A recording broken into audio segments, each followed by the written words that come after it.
Hello, everyone. You're listening to the Multiplayer Gaming Podcast. We are so glad to have you guys here. We are three dads who love gaming. Buckle up, because today we are talking about one of the more wild games we've covered to date, the reboot of Saints Row. Please rate our show 5 stars, leave a written review, and support us on Patreon.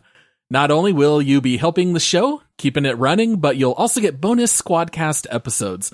Head on over to multiplayersquad.com to see our Patreon page, where support starts at $5 a month. I am your host, Paul, the leader of this purple shirt mafia, and joining me, he's on a quest for more duct tape to build some sick armor and to expand our castle. It's Michael. Oh, duct tape saved my life.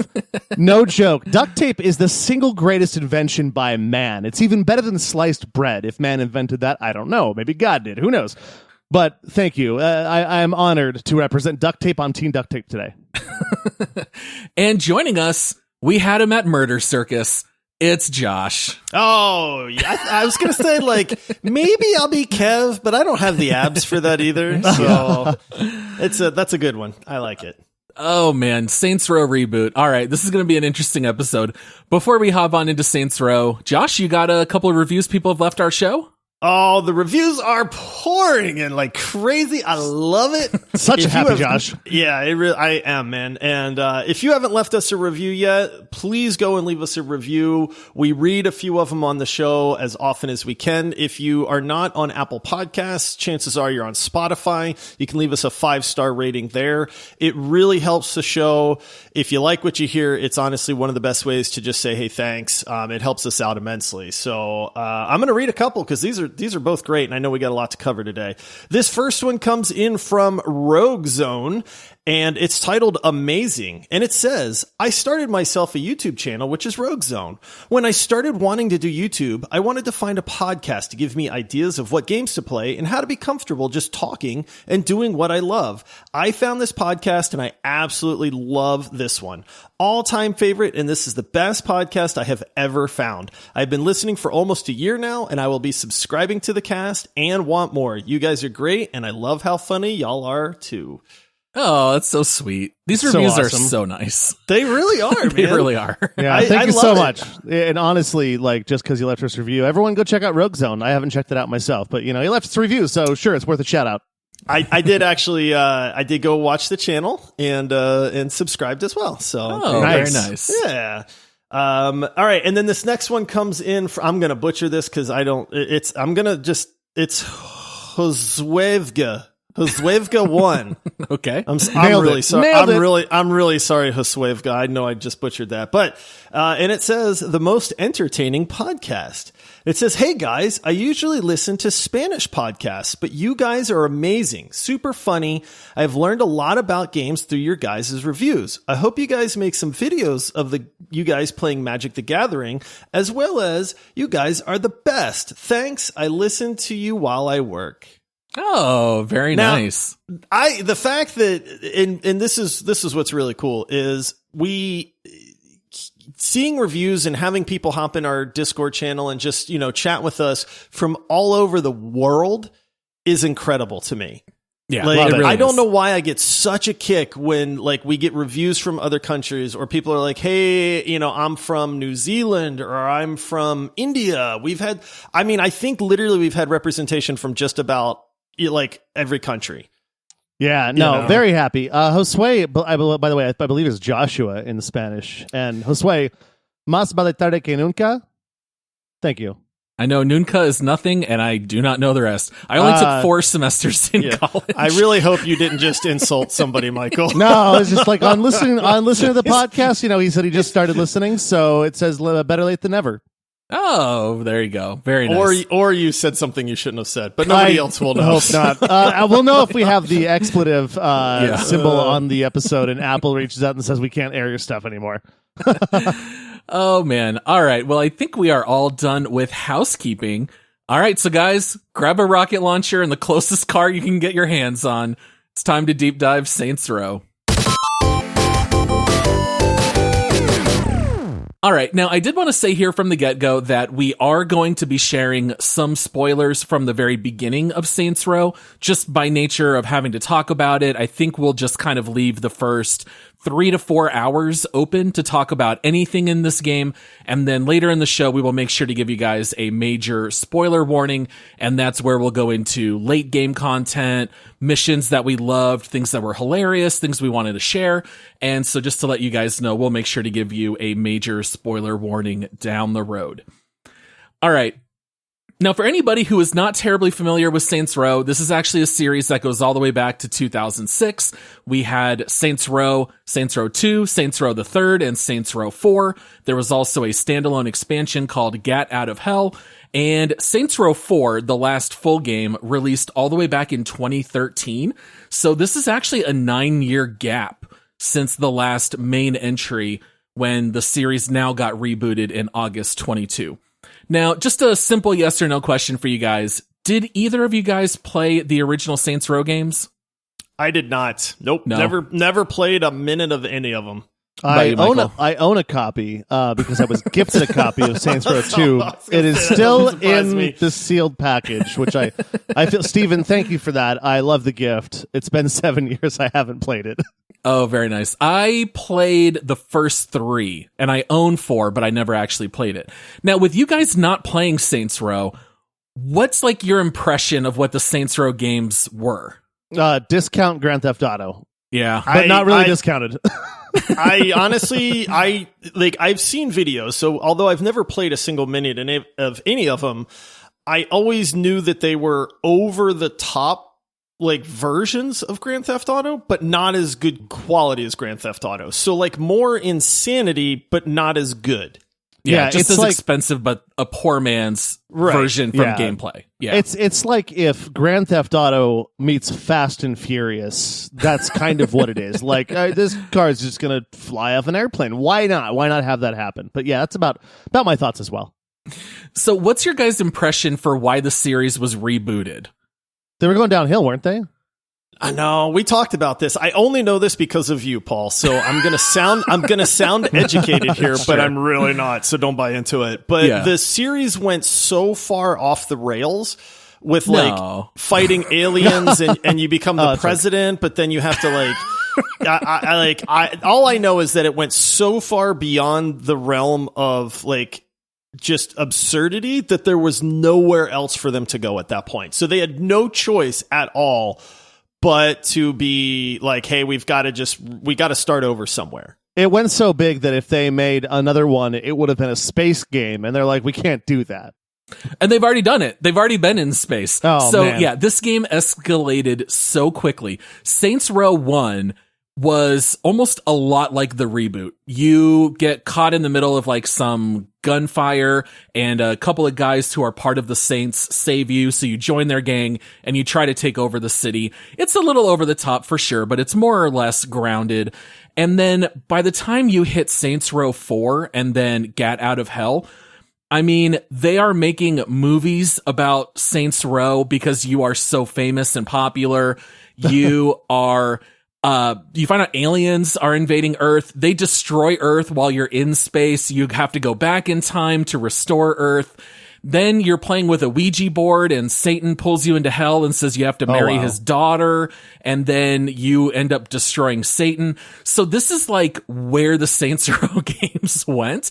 It just escalated so out of control. They literally had nowhere left to go. Basically exactly what Josh said. So here we've got a hard reboot. I thought that Broforce was over the top. Yeah. And Saints Row 4 and Gat Out of Hell pretty much take the cake for, taking things to beyond ridiculous. All right. So basically that brings us up to speed here for the reboot. The reboot really is more or less exactly like the original Saints Row, which I really hate the fact that these games have the same name. We've said this before with like God of War. These games that keep reusing the same title makes it almost impossible to Google information or to find what you need on YouTube. So I'll just say Saints Row 1 for the really old one and then Saints Row for the new one, if that works for you guys. That makes sense. In fact, it was confusing. I was talking to two of my friends a few nights ago that I was playing this game. They were like, oh, like isn't it 20 years old? On the Xbox, like the 360? And I'm like, no. It's the reboot. Oh, I didn't know there was one. That's what everyone told me. Everybody told me that. Oh, wow. How funny. All right. So Saints Row is an exclusive on Epic. So here is the description according to Epic Game Store on PC.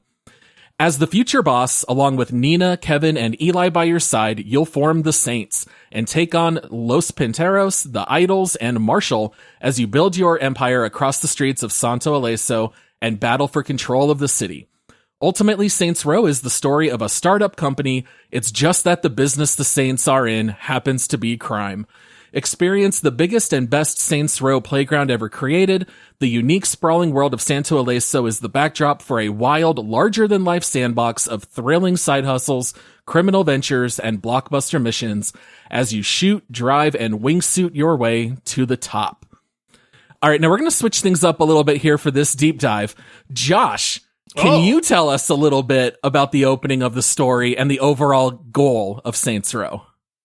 So basically, you are a group of friends that are just struggling to try to make it. You know, you're starting off, you're trying to make rent. Life is tough. You get introduced to your friends. You're all sharing an apartment together.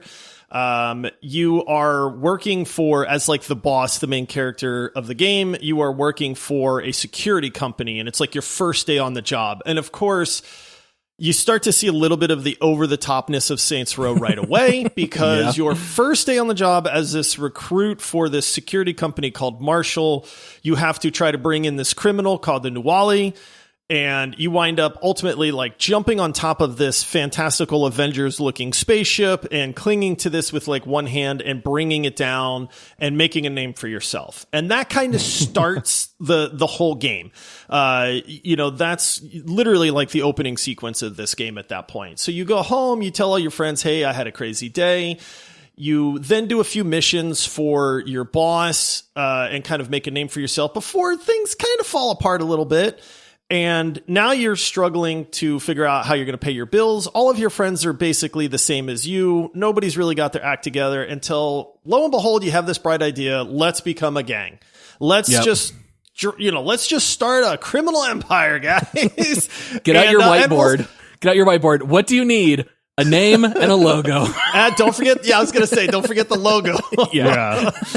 And then it just, the game progresses from there. I won't get into any spoilers yet, but the entire point of this game is to build this criminal empire with your group of friends who all kind of have specialties. They all belong to different gangs in the city, which I thought actually was kind of neat because they have ties to different, gangs and activities and things like that in the beginning.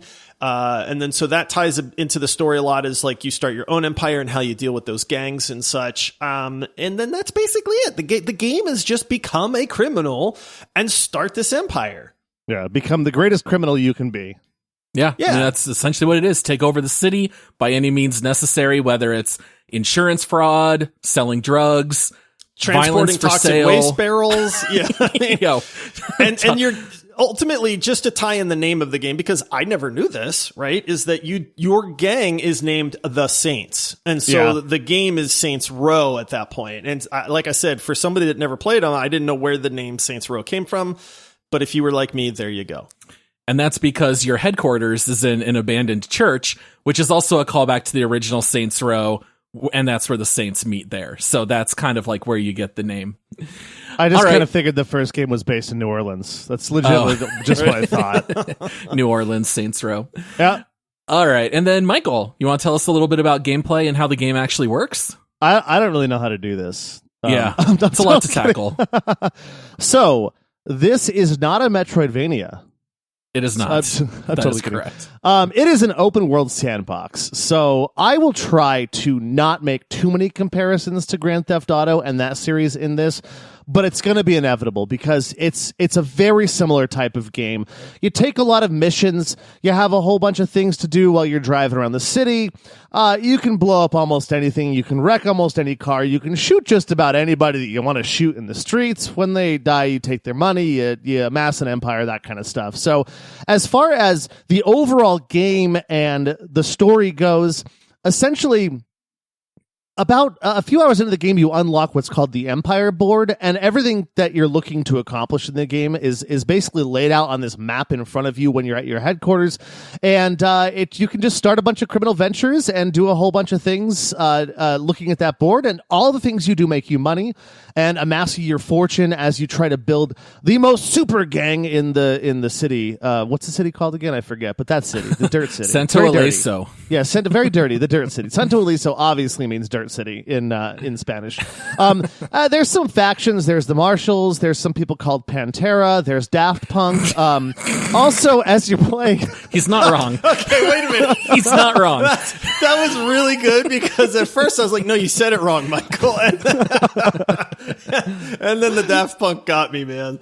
Every time I play it, I'm like, there's I'm like, oh wait, which I walk up, because there's a whole bunch of different side things you can do, and this actually kind of plays into what I'm supposed to talk about. Is there's a whole bunch of side missions you can do, and wrecking different factions and stuff. And one of the things you can do to earn experience and new abilities is just take out these factions who are on the corner or at a gas station. Every time I pull up, I'm like, wait a minute, is this Pantera or Daft Punk? Oh, they're wearing helmets and they have like a whole bunch of lights on them. That's Daft Punk. I'll take them out. They're actually called the Idols, but they were Daft Punk in my mind. And Los Panteros, not Pantera. And Los Panteros, yeah. Which is basically muscle cars, painted with flames on the side, and monster trucks, which was my favorite part of the whole game, was the monster trucks.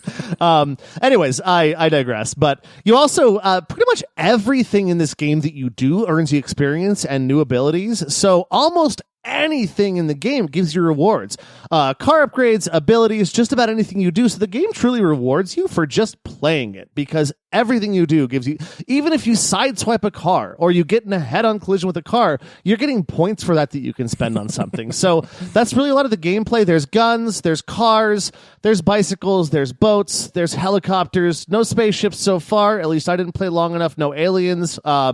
And almost everything is destructible. So I think that basically covers a lot of the high level stuff. Yeah, absolutely. I think you did a good job there, Michael. Now, we have to talk a little bit about character creation. Now, this is one thing that Saints Row has always taken, I don't know if seriously is the right word, but they have always intentionally given you a million options. You know how, like, somewhere around 15 years ago, games started letting you add clown makeup, or like a clown nose, or like wild and crazy accessories? Saints Row is the first game I remember doing that. So anytime there was a new Saints Row game, I would make my 8-foot tall, 500-pound female who's wearing, clown shoes and just like run around these cities beating people up. So I felt like we just needed to talk a little bit about character creation. Did you guys use preset characters, or did you actually build your own? I built my own 100%. And you are right. I was actually kind of taken aback when I was starting the game. Yeah. And I saw the number of customizable options in the game. I was like, oh my goodness. And my first thought was, people are going to create some incredible characters.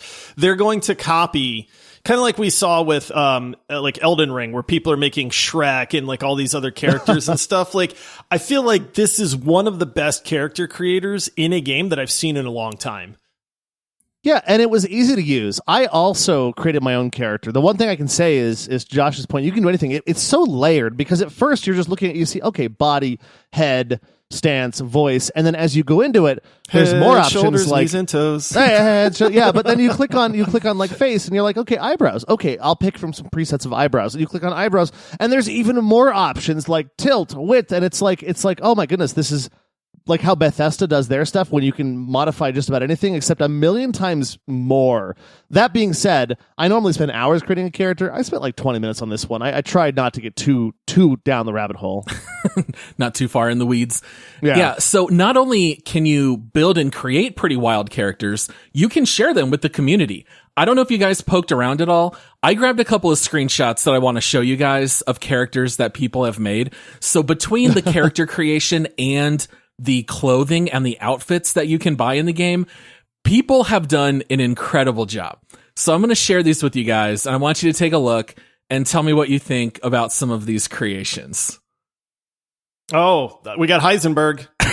This is what I'm saying. Walter White? Like, yeah, you can, dude, that looks exactly like him. Yeah, and the Joker. Oh my goodness. Oh, it's a good mask. Yeah, like look at the mask. That's like, click Jim on that Carrey. one. That Yes. is Jim Carrey, the mask, though, which is insane. The cheekbones and the chin, like it Wow. looks exactly like from the mask. Okay, Paul, this one's just indecent. I can't believe you threw that in there, Paul. He's got a human Pooh Bear with no pants on, and there's a blur. There is a blur on the screen. He's only wearing Because- a red shirt. Yes, and Pooh Bear is anatomically correct, ladies and gentlemen. He's in a crop top, too. Oh, my goodness. Wow. Oh, She's got a She-Hulk. very hairy belly. Yeah, Oh we my got She-Hulk in here. Two of my favorite ones here for last. Michael Jackson. Like you almost think it's a picture of him. It looks so good. That is really, really well. I don't have the patience for that, man. No, but like, some people kudos do, to these clearly. people, man. Oh, we've got Dr. Disrespect. The doctor? Dr. Yes. Disrespect. Well, you can download all these immediately and Really? play as these characters. Yeah. No. So I just sorted by the highest rated and just started looking through them all. And yeah, you can just click and download it. They will also automatically buy those outfits for you. So that way you get the full aesthetic right off the bat if you want. And yeah, how cool is that? I feel like people did such an amazing job with the character creation. Except for maybe Heisenberg. He kind of looks like a discount street magician in New York. It's just, that's the Heisenberg that ate the pizza versus tossing it. I love that he's got the black, whatever kind of hat that's called. A bowler hat? Is that what I it's think called? it's a bowler, yeah. I don't Yeah. think it's a bowler hat that he wears in the show. I got to look this up now because like, the bowler hat's got the round your top. hats. Well, the Is that fedora, not- the wait, bowler is that not hat. a bowler? Well, he's wearing a bowler Oh. here in this picture, but in the show he's you're not wearing a right. bowler. Yeah, bowler is a round hat. You're right. That's not a bowler. Well, they did the best they could, Michael. Fine. Okay, I accept discount street magician Heisenberg. Fair enough. So I feel like whenever you talk about any kind of GTA style open world game, you have to talk about transportation because inevitably you have to drive, fly, pilot your way between objectives, right? So there's always a lot of traverse around the map. I thought that we could talk a little bit about vehicle mechanics, some of the other ways to get around the map. We don't want to share like late end game spoilers where you do find some outlandish science fiction-y kind of travel, but let's just talk mostly about like vehicles, the wingsuit and the helicopter. What do you guys want to talk about here as far as transportation? I don't know how deep you want to go into cars, but like, do we want to talk about the modification of the cars and stuff? Because it's kind of like Gran Turismo, where you take the cars and you can modify any car to do lots of things. It's one of the things that I found kind of cool about this game is any car in the game that you pick up has a special ability. And so I maxed out my cars. You can keep 10 cars in your garage. I maxed them up real fast and unlocked special abilities. It was basically my way of spending all my money. But the cars were really, really fun. Spike it to Josh now for next transportation or more on cars. I think I've mentioned this before, but one of my favorite things in Grand Theft Auto is to just drive around. The driving in Grand Theft Auto is so incredibly good that I'll just cruise around, man. I'll run people over. I didn't admit to that if anybody asks, but it's just great. And in Saints Row, the driving is good. It's not very Grand good. Theft Auto levels good, but it is still an enjoyable endeavor. It's a little bit more arcadey in a sense. Like the cars do feel a bit more floaty, but I really enjoyed driving in Saints Row. And that kind of surprised me because I thought, well, this isn't going to hold a candle to GTA 5. And it doesn't necessarily, but it's just fun. There's nothing like, hitting the handbrake and drifting around a corner and not slowing down a whole lot, or finding, the ramps that are in the environment that are, are obviously there. And then just seeing how long I can go airborne, smashing into cars. And it's like, if you hit them hard enough, they actually explode. Yeah. Which I thought was neat. There is a lot there. It is a cheap man's version of GTA driving, but there is still something very fun to be had there with that. So I want to disagree real fast, which is the cheap bands. I don't think it's cheap bands at all. I thought they intentionally made it more arcadey, and I thought it was almost more fun in a certain way because you have all these special abilities you can use. I thought it was more fun to have different cars that do different things. But yeah, I thought it was easier to control a car, but yeah, it's definitely a little more arcadey. Yeah, the driving in Saints Row is where you almost never have to lay off the gas. You can fly around these corners really quick. One of the things I love in Saints Row, and Michael, you kind of alluded to it earlier, is that almost anything you do, including while driving, they give you different challenges. So how long can you drive in the opposite lane? Like, that's fun in and of itself. So as you're driving, GTA has more detailed worlds. They have better cars, better handling, but Saints Row give you these little nuggets that make the driving fun. So, can I drive in the wrong lane for 2 straight minutes? Well, let's find out. How many near misses can I get on my way to the next marker? And the one thing that I think is really neat is the side swiping. So that's game, a neat mechanic. Every game like this has where you are driving next to someone who pull out guns and you have to fight them back. Usually it's a matter of pulling out your gun and shooting them. And you can do that in Saints Row. But they also added where you can ram your car, almost like a dodge mechanic, left or right into vehicles and drive them off the road or cause damage. And so the fact that they give you more options for the vehicle combat, I thought was actually pretty cool. Yeah, like one of the things you can do too with that sideswipe mechanic is if you hit a car just right, like on the rear quarter panel, you can actually do the pit maneuver, which is great. You can spin them out, and so that works great for missions where you're trying to run away from someone and you're like, man, stop, I just want to get somewhere, whereas in Grand Theft Auto you just have to shoot them or they keep coming. In this one, you just do a quick pit maneuver and you're gone. Yeah. Or you can crawl on top of your car by pressing and holding the button to get in or out, and you will lay on the hood and you're free to shoot rocket launchers or guns. Or one of the neat things is you can jump into the air and hop into your wingsuit. Or if you're on top of a building already, you can use your wingsuit to fly around the city. And I thought the wingsuit was a lot of fun in this game. It's never a chore getting anywhere on this map. There are no 10-minute drives across a wild map. I feel like no matter how far away markers are, you can get there in about 2 to 3 minutes, and it's still pretty fun. The wingsuit's fun. I want to say one thing about the cars that I wish they had done just a smidge better is that the variety of vehicles is there, but the driving on them, they're very, very similar. They're copy pasted. It's like, guys, you almost nailed it. Could you just not make this little sedan be slow and clunky and make this sports car sporty and fast? And there is a difference, but it's so negligible that it's kind of I found myself fine to just drive like a family van, man. I was driving minivans because it was what difference does it make at this point? You're 100% right. You are not like in GTA trying to find the Infernus or trying to find the Banshee or, oh, was that an Infernus? I got to turn around and go steal it. No, If you hop into a little, I think they were called Oasis. It kind of looks like a Ford Taurus. And it's it drives 95% as well as the best cars in the game. So I never bought vehicles like you, Michael. I just stole the closest vehicle I could get my hands on. That's exactly what I did. I never bought a car. What I would do is I'd steal a car and I'd bring it into my garage and then I'd upgrade them. And I think that's the whole point, is that all the cars don't turn very well unless you're using the space bar, which is the drift, which, by the way, if you're playing this game and you're playing with mouse and keyboard, you should probably play with controller because I imagine there's a sensitivity on the stick. I was turning with A and D, and it's like you either get on or off for the turn. It's like an old NES controller where it's either push yes or no. But what I found is that as you started putting points and money into cars, there was a wild difference. I had cars that had completely different turning radiuses, abilities. My favorite car was actually, it looked like a 5 Series BMW, but I put NOS on this thing and off-road tires and a tow package. And dude, that thing would slide around corners like crazy, jump over anything.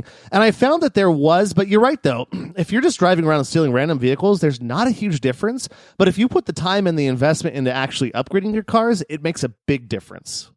And don't you think we're not going to talk more about the tow packages later, but I figure we're going to hold that off until spoilers. Okay, yeah. You can use a tow cable and you can grab objects, other cars. There's a lot of towing in this game. All kinds of stuff that play really well. Yeah. Wrecking Ball basically comes to mind.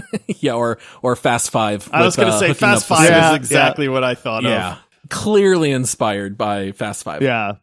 You also unlock a helicopter pad pretty early, so you can just run right outside the church, hop into a helicopter, and beeline your way to anywhere in the map, which I thought was kind of nice. And have a blast crashing the helicopter multiple times, too, because it's hilarious and fun, like all these games. Or just jump out of it, yeah. All right, so let's talk about the game's gunplay and combat. I think this might be the weakest part of Saints Row, but I was curious to get your guys' take. It's terrible. It's not just the weakest part. It's terrible. I thought when I remember booting up Saints Row for the first time and hopping in. I'd never played one. I was like, I know this is a reboot. They've spent a lot of time on this. I thought the city was fine. I was like, ooh, like, look at this. This is a big city, man. This is very, we're going to keep referencing GTA, even though I know that may not be fair, but it's like, it's kind of GTA-ish in size. And then it was like, okay, well, let me do the shooting. And I found it to be hot garbage. It is my number one biggest complaint of this game. So I'm glad that we're getting it out of the way right now, but the aiming is terrible. I'm used to like fine aiming with my mouse. And in Saints Row, there's something very strange about the sensitivity or the mouse acceleration or something where it does not want to allow you to manually aim very well. And that was the thing. I had no idea, right? I'm trying to aim. Yeah, you don't aim. You do that move where you go lock, shoot, and you do like a burst fire, lock, shoot, lock, shoot, lock, shoot, and then you're hitting all the other headshots. Games like that? Yeah, GTA games are like that too. Yeah. I mean, dude, this threw me off like for honestly a solid like 20 minutes. I was in the settings looking, going, what am I doing wrong? What's wrong with my mouse right now? Why can I not like just snap to somebody and shoot him in the head? And that's when I started realizing that right click is literally lock on. Yeah. So then it was like, well, wait a minute. And then like, it's too easy. And then it's too easy. Yeah. Yes, Yeah. It's very easy. you. And then so it was just this pattern of right, left, right, left, just click, click, click, click, click, click. And my guy's just downing people. And then I got I'm not going to lie, I kind of went, well, this sucks, man. Yeah. And I think that it's the harder two of the 5 difficulty settings don't have that lock aim, but nobody starts playing a game for the first time on the hardest setting, typically, right? Because I did see that, because I was kind of disappointed too. I'm like, am I playing this game on too easy of a mode that it's nope, that's just the way it works. And also, it's like, it'll lock onto random parts. Like, if you're closer to their body, it'll lock onto your body. So I'd unlock and then move the mouse up a little bit and then lock on their head, because I know that if you shoot someone in the chest, you're going to be shooting them for like 30 seconds. You shoot them in the head, you shoot them like for like 5 seconds. But people are not realistically dying in this game when you're shooting at them. And then if you did try to auto or aim on your own, Josh, I know exactly what we're talking about. It almost seemed like it was floaty. It was floaty. Fighting you. It literally was like, no, you're not allowed to shoot them in the head manually. Yeah. Which is funny, because I found the movement in this game for the characters to be significantly better than GTA. Like, GTA's movement third person is really kind of clunky and funky. And like, it does that Witcher thing where like, I'm just trying to walk through this doorway, but my character keeps doing this weird twisty turnaround move. This one didn't have that. You were able to turn and go the direction you want. And I'm like, this is great. But then it lost it in the gunplay.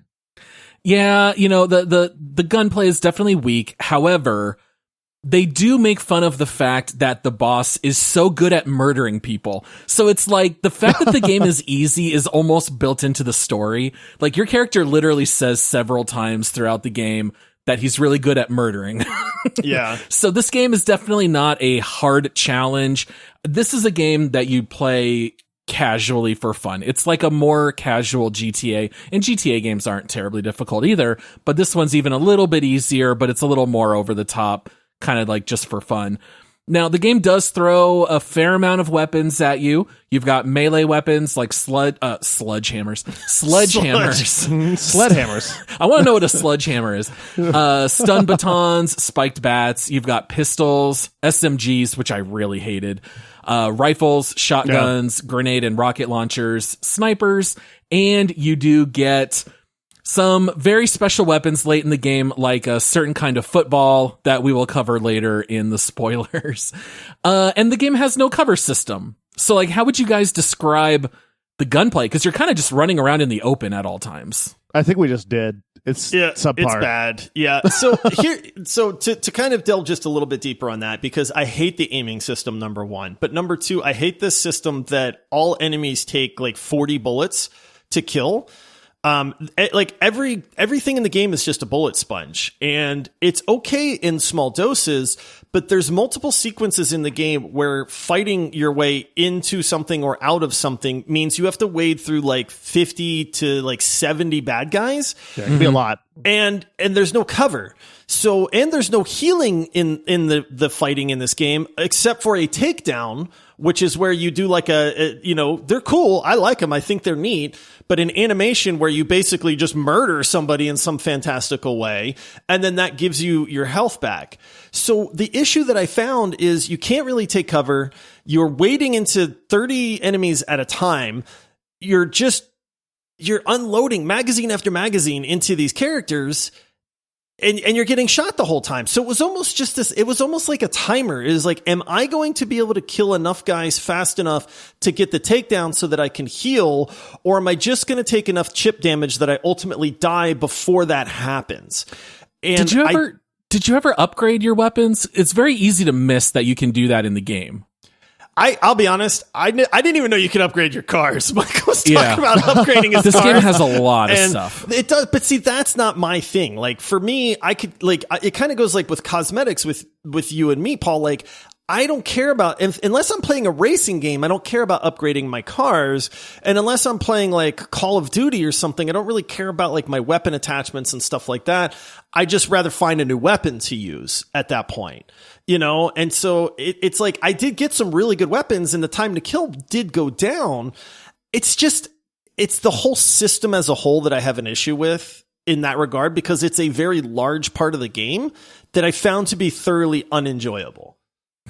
Yeah, see, I think what the game's idea was, and whether or not they were successful is up for debate, but rather than putting you behind cover, that would not feel like it would be congruous with the rest of Saints Row. They want you to play aggressively. You're out in the open. You're not ducking behind anything. You're just murking fools left and right. You're doing finishers to do your health. You're jumping to the next guy. The fights are definitely action-packed. Whether or not you find it fulfilling is another story. But I upgraded the pistols and rifles multiple times to where nothing was a bullet sponge. I was almost going to go the other way, where outside of bosses, I was killing guys in 4 bullets to the head. I mean, they were just going down so fast. I was sometimes switching off just to run around with melee weapons because I thought that those were sometimes really fun where you could like charge them up and hit guys.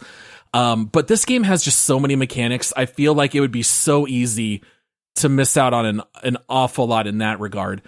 What about you, Michael? It sounds like you weren't terribly crazy at all about gunplay. So I have to break the subject for a minute because audience, Paul is probably the nicest human being you'll ever meet, ever. This is true. To hear him say "merc fools." I had to mute my microphone because I was afraid I was going to snort. I was laughing so hard. Anyways, back to the show. Mm-hmm. He's merc fools. Go ahead. I was going to say, if we're on the subject of merc and fools, I was going to say the music in this game, kind of going back to the driving. The hip hop station was my favorite, and don't think I didn't get really excited every time Party Up by DMX came on the radio. Oh man. I got so excited. I was like, yes. I wish we had like just video on all of us when we play these games. I just want to see Paul just getting down on that. Oh yeah. But, if I got to bring it to you, Howard, then it's going to be quick. Oh yeah. Rapping with DMX the whole time I'm playing. It's great. The other annoying part about, because I also didn't know that you could upgrade your guns. I totally missed that. And I use guns a lot because you have to use guns a lot in this game. I found that in between all of the things that Josh was talking about, rolling around, having to stand in the open, make sure that you're doing takedowns, make sure that you're not, fighting this timer. I'm also almost eternally out of ammo. So as I'm doing this, I'm running around grabbing, okay, I killed 4 guys. I'm gonna run grab their ammo off the ground real fast. Yes, it's rifle ammo. I can use that. And then go back to shooting them again.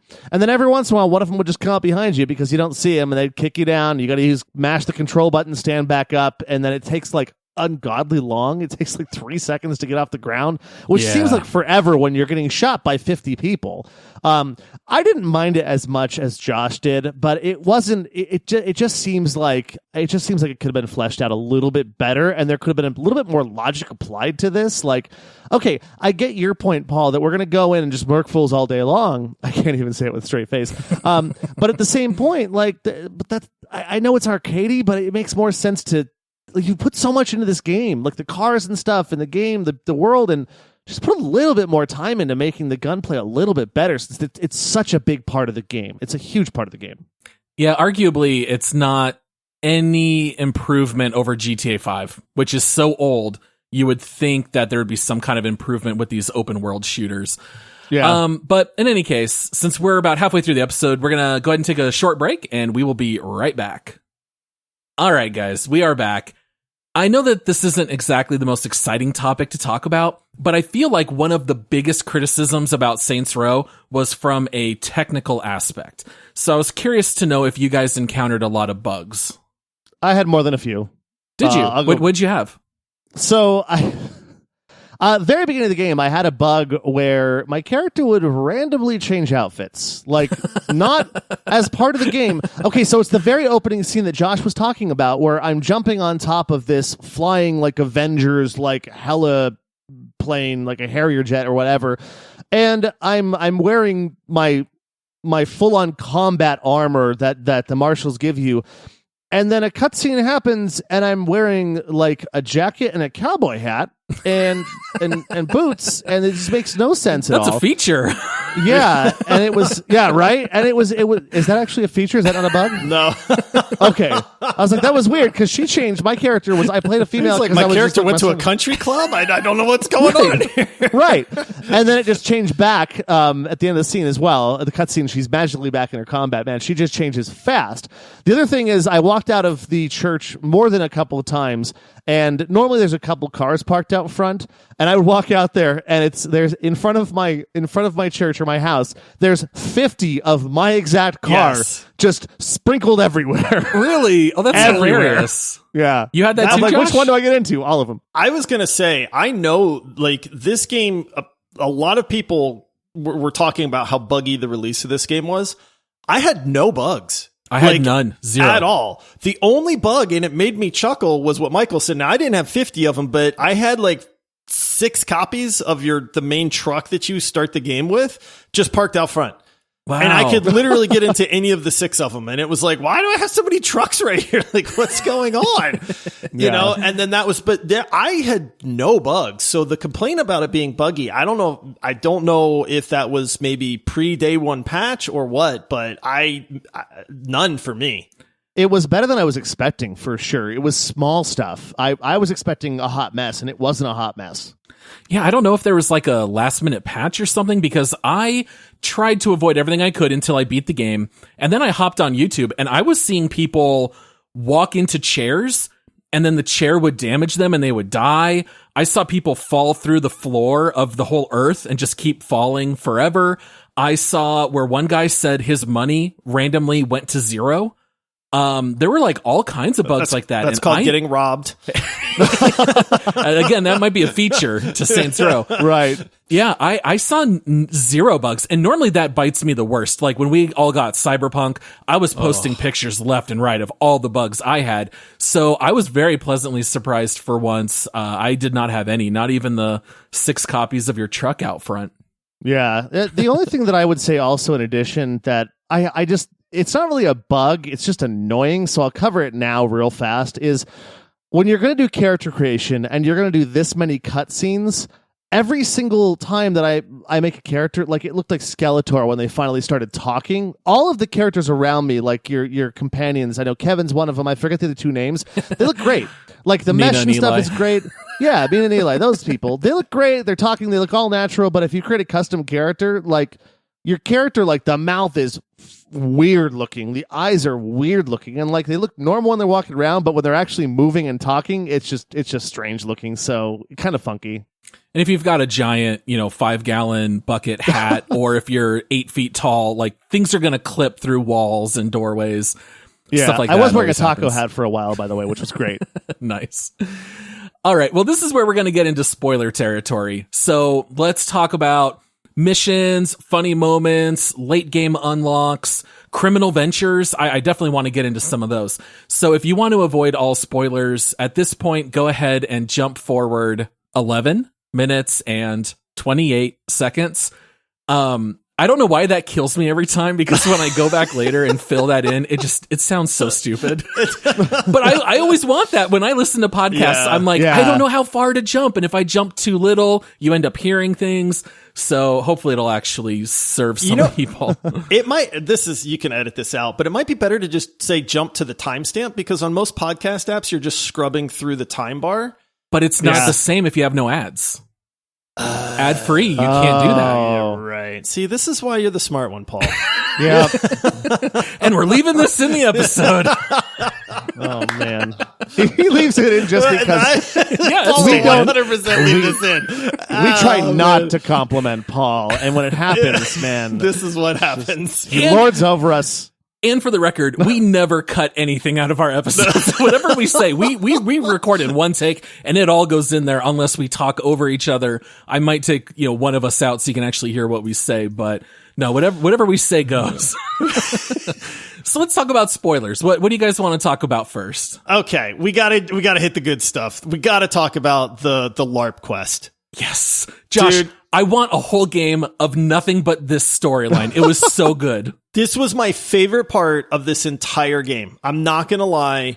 I remember the very first quest. So basically, Eli likes to LARP, which is live action role playing, and he talks like he's a knight, verily this, and doth have to join me here. Huzzah! Yeah, and your guy at first is kind of like, what the? And you're like, all right, well, you're my friend, I'll play along. And then your guy gets super into it. He gets sucked in. The whole game changes because instead of murking fools, now you're nerfing fools. So you've got a Nerf gun. Yep. And as you're running around like shooting people with a Nerf gun, your guy's going pew pew. Pew pew pew pew pew. Yep. Boom. And then it just stops. Pew pew pew. Wilhelm scream. Yes. And then my favorite part of all of it is when you do the takedowns, your guy like pretends to murk somebody. So he'll pretend to punch him in the face. He'll go down and he'll like do the speed bag on the family jewels, and then he'll rip out their heart and sit there and hold it in front of them. And because they're role playing, the other guy like falls down or something. It is the most hilarious thing in a game I have seen in a long time, man. Dude, the best part of it is at the very end, you go in to take out the Dust King, and that's the person who's like over the whole thing. If you've ever seen the movie Role Models, it's like Ken Jeong's character where they're like high and mighty over all the other LARPers. Takes it way too seriously. Yes. And you walk in and he's got a throne of, I think it's like soda cans, like the 12 packs. It's 12 packs, yeah. Yeah, and it's in a gas station. And so he gives you a little bit of a speech, and then you shoot him with your Nerf gun, and he runs to the counter, like by the hot dogs, grabs a ketchup bottle, starts spraying it everywhere, and he has the most overly dramatic death I have ever heard in a video game. Don't think I'm not going to include the audio here right now. I was rolling laughing after it. It is a full 45 seconds until this guy actually finally dies. And your character is finding all sorts of funny poses to continue to shoot him as he's dying. Dude, I don't know who came up with this storyline and who put this in the game, but give that person a raise, because it is my favorite part of all of the Saints Row game, to be honest. Like, there's so many over-the-top things that happen in this quest line. You get a card that I think they're trying to reference the Balrog from, like, Lord of the Rings, but they call it the Balrod. Yeah. And it's got this gigantic, like, worm on the top of it, but I can't help but think that's a giant intestine because they're calling it the Balrod. Yeah. At the same time, like, there was just so many things that were making me crack up during that quest line, man. Oh, it's fantastic. Even when you're running through the tunnels, you're shooting the anal polyps, and they talked about how it was for like Cancer Awareness Month. Yeah. So there's a lot of jokes in there about like colon cancer and that kind of stuff. Oh man. Oh yeah, the LARPing missions are great. Castle Kraken is the criminal venture there where you build. So the whole goal is you're always trying to win more duct tape, so that way you can build more of your cardboard armor, which was also funny. What about the Eureka Baiter? Did you guys build that? Because you have so many ventures to choose. I don't know which ones we all picked. The Eureka Baiter is where you get your hands on stolen Marshall tech, and you get like a hoverboard from Back to the Future.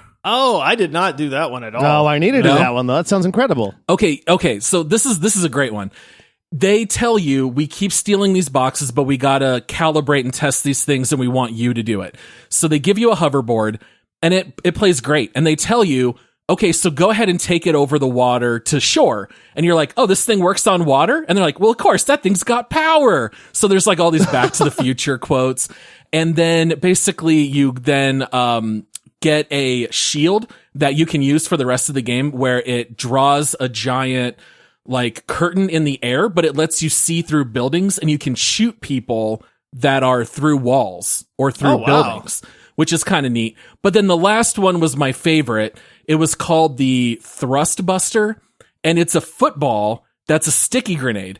So what you do is it's full of rocket propulsion fuel. So you throw it on someone, it sticks, and they go flying like a balloon with a hole in it, but they'll fly 200 feet in the air and then plummet to their death, and they're screaming the whole time.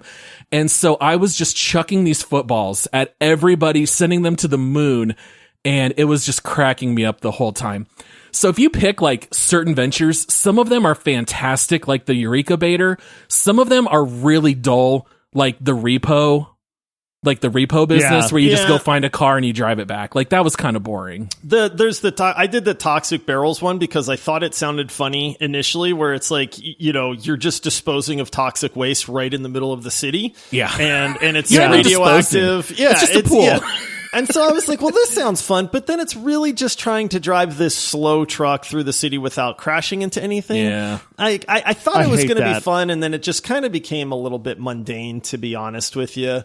Yeah. I mean, there's a lot of really good quests in this game. It is one of the better parts of the game, in my opinion. Like, I kind of trashed on the gunplay, but the quests and the variety of quests and some of the over-the-top things that you can do, I thought was really great. I really enjoyed like the attack helicopter missions. Like, that was, I thought was a lot of fun because it was very over the top. But there's nothing like, locking those rockets on and then just seeing them like fly down and stuff. So there's definitely like some satisfying stuff there too.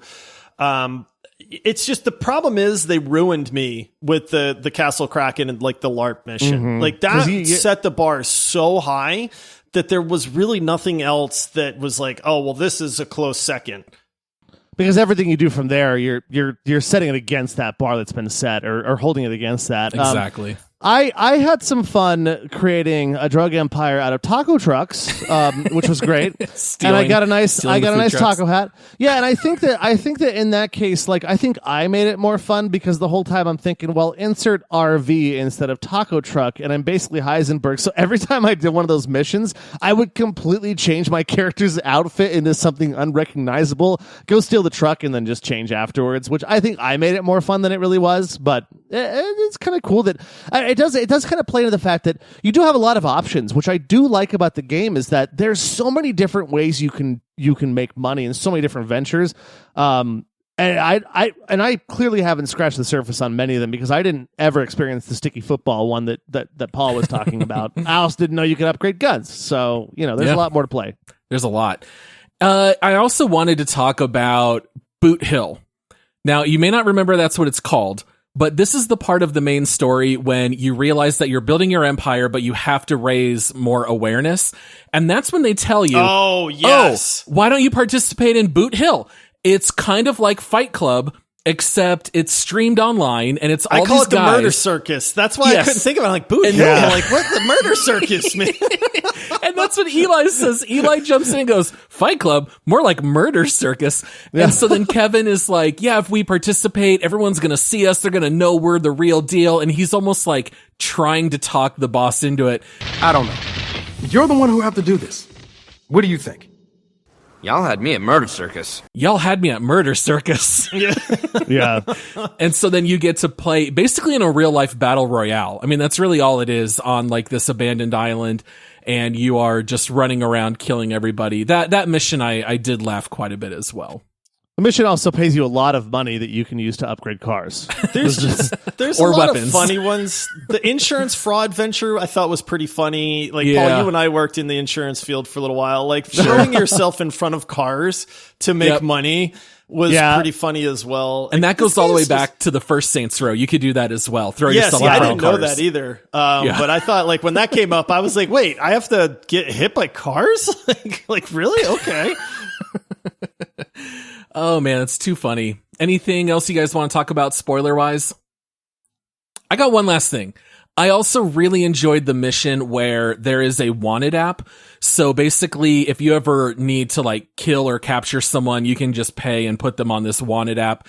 And so somebody puts you in there, and all of a sudden, every single person in the city is trying to kill you. It's kind of like that scene in John Wick when it's I was the going to open say, contract. I felt like it was a John Wick Yeah. throwback. Yes. Or nod, 100%. Like the Continental. Yes. Yeah. You're just driving and all of a sudden every single car is hitting you and everyone's shooting at you and you have to like hack your way into the app and remove yourself.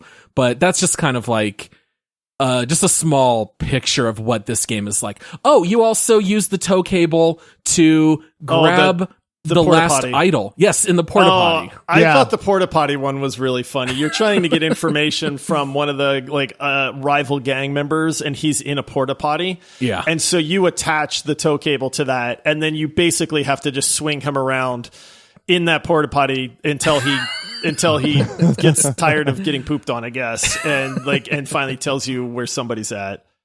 Oh man, too funny.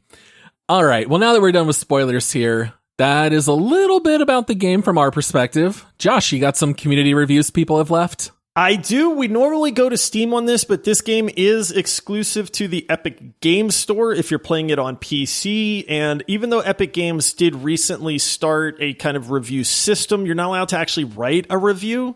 You can just leave whether you think it's fun and things like that. So we had to go to Metacritic, which is what we do sometimes on games like this. So I did go to Metacritic. I tried to take a very good review, a very bad review, and then two in the middle in this case, because Metacritic's rating system. You just know right away whether it's a good one or a bad one. Yeah. So I tried to cover a little bit of everything for people here. All right. So this first one, they rate this a 7. Remember, Metacritic is a scale of 0 to 10 using decimals.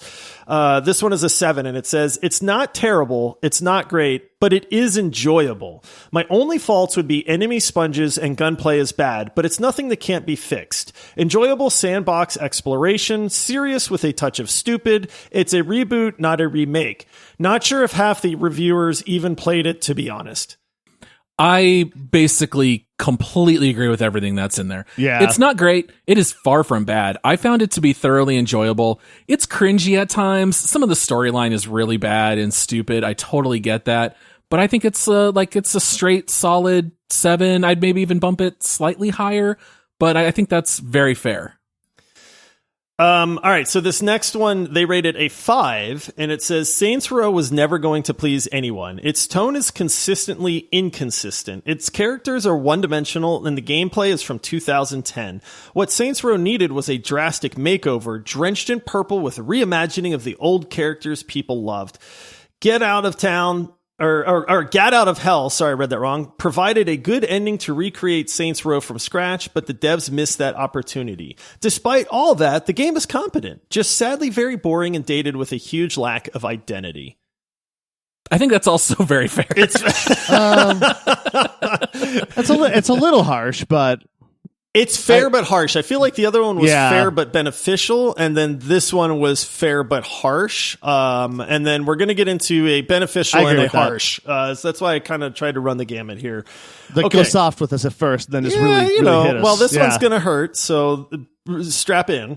All right, this person rated it a 3, and it says, got so many hours of fun in the older Saints Row series, but this new game is a huge disappointment.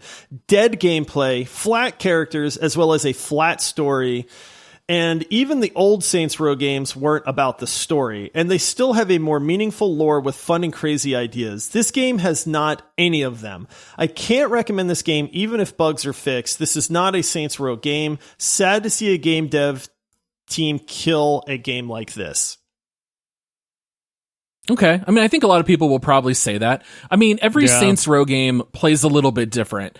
And I feel like this series has always been kind of polarizing, and they're never going to please everyone. It is what it is. It'll be great for some. It'll be bad for others. I will agree that the characters are very one-dimensional. Like, what do you know about Kevin other than he doesn't wear a shirt? What do you know about Eli other than he likes to dress nice and he wants to be a businessman? You don't know anything about these characters outside of like one phrase, but you're not playing it for the story. You're playing it for the open world and for the fun and the criminal activities that you do. Yeah. Yeah, 100%. Okay, and then this last one, this person rated it a 10, and it says, game is great. Don't believe all the hate out there. Co-op is tons of fun, and gameplay is tons of fun. Haven't experienced that many bugs either. The AI is weak, that's for sure, but the game is fun. That's the point, I think, in the end. Okay. Yeah, I get it. AI That's is fair. weak. Yeah. So, okay. I will say this. A lot of the 10s were people saying this game did get, well, actually, I don't want to spoil anything. So, okay. So what we do now is we always guess what we think the overall score is. And usually that's on Steam, which is 0 to 100. On Metacritic, it is 0 to 10. And so I always write down my guess before I actually start looking up reviews, just to be fair with things. But on a scale of 0 to 10, what do you guys think the overall rating is on this Are there game? decimals? There are Yes. decimals, yeah. Okay. I feel like this could be anywhere across the board. Yeah. I'm going to say I think it's going to be a 6.2. That's my guess. Okay, 6.2 for Paul. I'm scared. I'm really scared on this one. I mean, the thing is that it's funny with these games because the early reviews said so much about like, oh, it's trash when it comes to bugs. It's buggy, this and that. I think a lot of people are going to compare it to Grand Theft Auto, which unfortunately the last Grand Theft Auto entry was GTA 5, which is heralded and loved like crazy. So I don't think Paul's too far off. I'm going to go a little higher though, because I think some people are going to rate it a little bit higher just because they're going to try and it's kind of like what people do on IMDb. Like, oh, this movie's great. Give it a 10 when we know it's not a 10. The last guy gave it a 10. He knows it's not a 10, but he gave it a 10, try and bring the score up. I'm going to say 6.8 and just roll the dice there and say it's, but I don't think it's loved. So Okay. That's funny. We're all fairly close to each other, to be honest. I guess 7.2. So I was actually the highest out of the bunch of us. I'm not super familiar with Metacritic's scoring system. Like Steam, I get, you know what I mean, a lot more. So I'm Right. like, well, is anything over an 8 considered good? Like under an 8 is okay. Like, I don't know. So I just kind of went what I thought was a safe guess. I guess 7.2. The actual on this, and just to be clear, so that somebody's going to go to Metacritic and look, Metacritic always divides the ratings by platform. And even though we all played on PC score was a lot lower. I think that might have been due to the buggy. So I went with the PlayStation rating because it was a little bit more fair and higher. And that was a 3. Ooh. And that was one of the goodness. better ones, to be honest, guys. So, this game did get review bombed. Like it seems like almost every game does nowadays, which is stupid. Stop review bombing things. If you don't like it, Yeah. you don't like it. That's fine. Rings of but Power.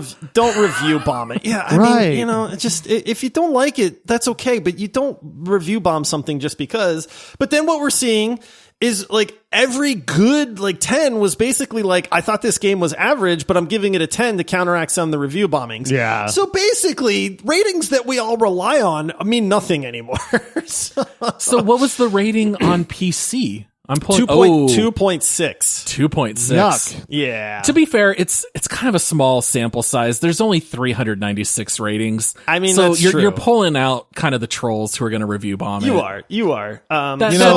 That's a bad. That's A 3 a is bad not job. fair. I will say No. that. A 3 is not fair. We'll get into what we think of the game here in just a second, but I don't think a 3 is fair either. I thought that I was actually going to get to finally do a pickup line because I thought I felt really good about this one and I lost as usual. Well, Paul, I think is this 3 in a row?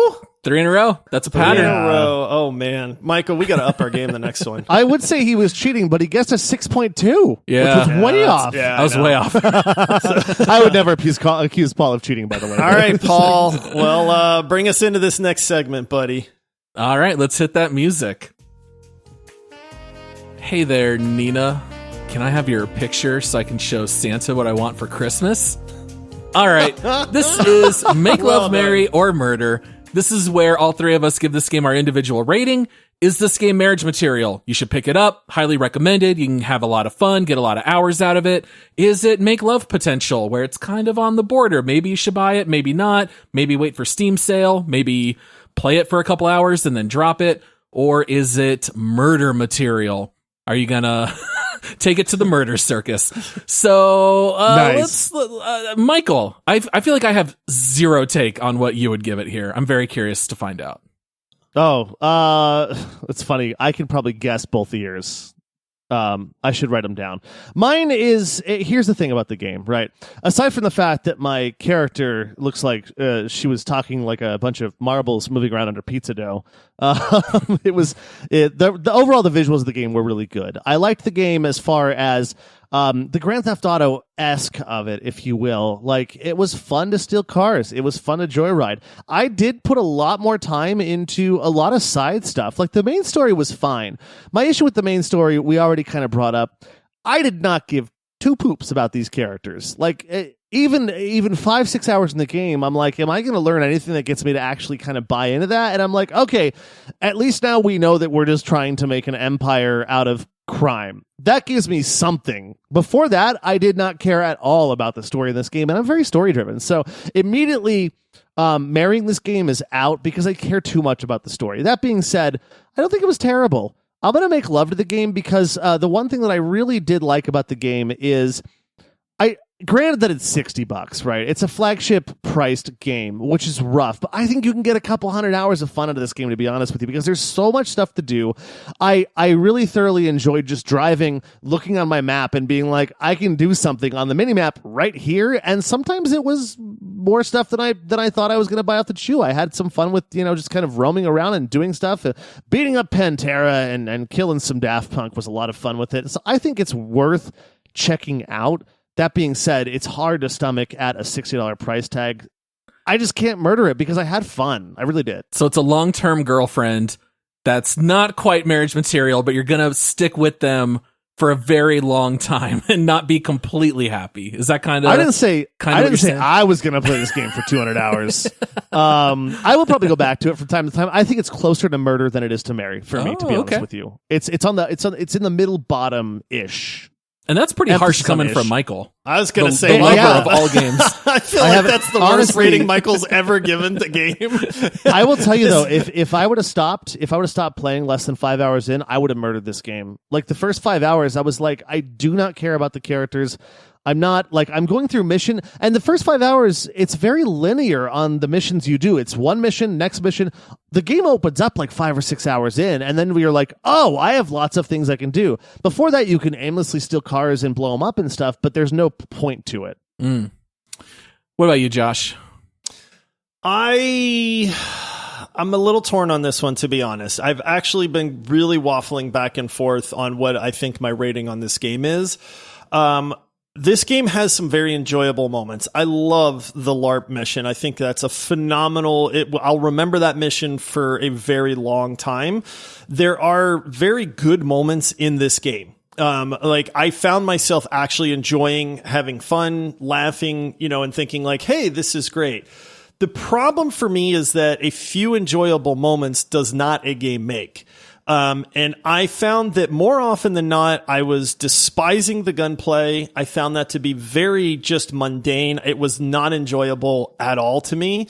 It was just wave after wave after wave of guy with really no variety whatsoever. There were times when there was variety. I mean, riding on the roof of your car with a rocket launcher, blowing up, cars that were chasing you, I thought was that's a neat segment. But the overall feeling of this game for me is just that it was just not done really well. There were peaks, but I felt like there were more valleys than there were peaks in this game. The $60 price tag for this game is what pushes it over for me. It's not that there's not things to enjoy in this game. So I'm not saying I hate this game by any means, because I did enjoy playing parts of it. The problem is that I didn't like more of the game than I actually did like of the game. And with a $60 price tag, I just felt like that was too much. The story is meh. The characters are meh. The gameplay is meh. A couple really fun quests just don't make up for all the meh. And it's like, so for me, it's regrettably because I don't want to do this, but I feel like it's the rating I have to. I'm going to murder it. But it's like a hesitant murder. It's like an involuntary murder. It's like, I didn't mean to kill you, but you kind of deserved it. Yeah, you know what I mean? Like, I'm going to close. Like, hey, do me a favor, turn around. Turn around. I don't want to shoot you in the face because I feel guilty. But it's just, it's not a game that I could like go out and say, hey, I recommend this game to you. I think you are going to enjoy it. If it was $20, that might change things a little bit. But for a premium price, I don't feel like this is a premium game. I feel like I would much rather just go back and play GTA 5 for the 50th time than I would to play Saints Row. I just don't know that it has anything redeeming enough other than a couple quests. So for me, it's a regrettable murder. Okay. Yeah, I totally hear everything you're saying, and I don't completely disagree with you. I feel like on the pendulum, I'm just on the other side where I say there are more peaks than valleys. I think the gunplay is not great, but I don't think it's horrific. It's exactly the same as GTA. And as someone who will still dial up GTA 4 and 5 every single year, to me, it plays exactly the same. So it's more so for me a disappointment that it has not been more revolutionary on that side where it feels like a 10-year-old open world sandbox game like this. I found the good parts to be so highly memorable that I do recommend people play the game. If this game was $20, it would be the easiest buy ever. I mean, I don't know that 60 is worth it now in this age where there are so many good indie titles. I think this is a game that's inevitably going to go on sale quickly, and I would highly recommend playing it, but I would wait till it goes on sale. Anything in the $40 to $45 range, I think is more than fair. If this game is your cup of tea, you're going to be able to sink a lot of time into it. If I wasn't doing this podcast, this is the kind of game I could see myself 100%ing. I did 100% in Cyberpunk when it came out. These are exactly the kinds of games that are built for me. But all that being said, I still feel like it's make love. I mean, I really enjoyed playing this game, but it still has a lot of valleys. So I'm going to say overall make love. I was really hoping you'd marry this game so we'd have the first One ever of Make each. Love Marry Murder. Yeah. Because you were close for a minute. I'm like, he's going to do it. That's exactly what I wrote down, by the way. You can't see because my pen, it's bringing it down. I literally wrote down that I knew for sure Josh was going to murder this game, and I thought you'd make love to it. I was hoping you'd marry it. Yeah, to me, it's definitely closer to marry than it is murder. I found this game to be highly fun, but I also know Josh plays games more for a challenge or competition. I play games more for escapism, and I think this is just more suited for the kinds of games that I enjoy. I feel like it's the green bean of video games. The green bean? You know what I mean? Like, yeah, it's not like nobody hates green beans necessarily, but nobody likes green beans either. I don't know. Get And some so Greek it's like, green beans going. I mean, yeah, you can dress it up, but this Green ain't beans dressed with up green tomato. beans either, is what I'm saying. Green bean You know what I mean? So casserole. it's like, it'll keep you alive. Like, if you need a game to play, it's not like this game's terrible. Yeah. You know, but it's just like, there's nothing, like, you're not going to eat it and go like, this is the best game. This is a McDonald's hamburger. Like, I don't it's- even know about it's- that. It's fine. It's a green It's bean. great. It's a green bean. I mean, it's not a Five Guys burger. It's not a steak, certainly, but it's a Right. McDonald's burger. It is what it is. All right. Well, guys, let's go on to our last segment here. Let's go to the leaderboard and see where this game stacks up.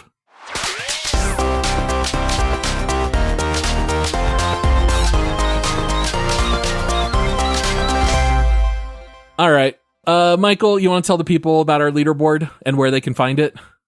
Yes. So the leaderboard exists as a one-stop shop to see every single game that we've done a deep dive review on in the order of which we rank them. So you might wonder, why is a certain game not on this list? It's simply because we haven't deep divin it yet. Deep dived it. Deep dove. Deep divin'. Deep We dove. haven't Deep dove. dived it. We have not Deep deep dove in. dived that game. Now, if you want us to deep dive a game, though, I can plug a little place called multiplayersquad.com where you can go over support the show. And if you go legendary status, you can put a game on this list because we have to review a game. But if not, go look at this leaderboard. And what we're about to do is rank the leaderboard. It's the number one leaderboard, by the way. It's ranked number one. We're going to rank our game that we've played here called Saints Row on this leaderboard. Now, just to go through it a little bit, the number one game on the list is Red Dead Redemption 2. Rounding out the top 10 is Outriders. Divinity Original Sin is at the 11 range. Go a little bit towards the middle. We've got Hollow Knight, Forgotten City, Fallout New Vegas, Destiny 2, rounding out kind of the mid to the late 20s.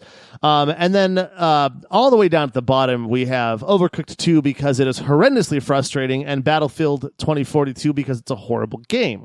Now, in this list somewhere, we're going to kind of combine our minds on the Make Love Marry Murder that we've done and compare it to other games on here. And I think we can all agree that this game is absolutely no Elite Dangerous. That's No, it very is true. not. It's way better. It's way better. See, we all agreed. We all agreed it's not Elite Dangerous. I know this Yeah. is weird. I know exactly where I want to put this game. Start. Go ahead. Let us know. Just to tell you guys, I'm looking. The perfect number for me is 60. Oh, no way. Dude, I would rather wild. play. I would rather play It Takes Two. I would rather not play The Quarry, and wow. I think I'd be tied with Phasmophobia for my interest in playing. That puts it below Saints Elite Row. Dangerous. Wait, it does? Yeah, oh, Elite never Dangerous mind. is 53. How Never dare mind. you. Never mind. Forget that. Okay, It's only- all right. How it's about only under that because 52 I then? moved it. 52. It would be very difficult for me to put this below Wasteland 3. Really? Oh, for me, easily. I can't put this below Tiny Tina's Wonderland. See, that's a good cutoff point for me too. Even as much as I trolled Tiny Tina's for being just a reskin of a game with no innovation at all, I'd rather play Tiny Tina's than Saints I'd rather Row. play this. Wait, you'd rather play Oh. Saints Row? Yeah, I can't put it below Tiny Tina's. Like Ah. I like. In fact, I don't know, Paul. What are you thinking? I had it more like 42 if it was my list. I mean, I'm not trying to put this like in the top 20 or anything. I was thinking early 40s. Josh was initially thinking 60, maybe a little bit higher. What are you thinking, Michael, since you're kind of in between the two of us? I would almost say split it. I didn't like A Way Out myself. I found it to be remarkably boring, even with two people doing co-op. That being said, it was a co-op. So I'd want to put it above that and below Keep Talking and Nobody Explodes. I haven't played a lot of the games in this range though. I didn't play Borderlands 3. I stopped at Borderlands 2. So I think low 50s, high 40s, or is it high 50s, low 40s? I know we could never figure that out. we If never anybody know. knows, The bad please write 40s. in and let us know. Let's just call it the correct. bad 40s or the good 40s. Yeah. So bad. Are we thinking between bad the bad 40s? 40s and good 50s? Do you guys want to put it right below Keep Talking? Do you think that would be a fair spot, or is that still too high? I like it there because I will go back and play this game. Whoa. So my murder at 60? Because you both put it in 40. Where does my influence come in here?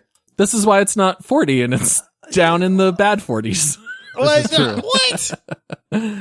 What? What are you thinking? 48?